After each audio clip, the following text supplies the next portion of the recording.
انا انزلنا التورات بیشک من نازل کړی دی تورات فیها هدى ونور چې دی په دې کې هدایت او رڼا نور یحکم بها النبیون فیصله کوي په دې سره پیغمبران الذین هاغ پیغمبران اسلموا چې هغوی په خپله غاړه کېښودونکي وو للذین د هاغې خلقو په حق کې هادو چې هغوی یهودیان دي والربانیون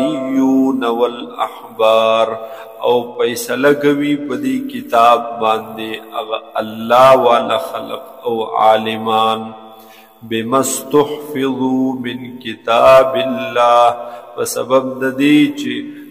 الله تعالی محافظ ګرځولی دي دوی د کتاب د الله وکانو علیه شهدا او دی دوی په دې باندې گواهی کوونکی اقرار کوونکی فلا تخشوا الناس پس مېریږه د خلقنا واخشوني ویریږه زمانا ولا تشتروا او ما اخلی تاسو بآیاتی پا آیاتن زما ثمنا قلیلا عیوز لگ ومن لم يحکم چاج پیسلو نکڑا بما انزل اللہ فہاغی چکم نازل کری دی اللہ تعالی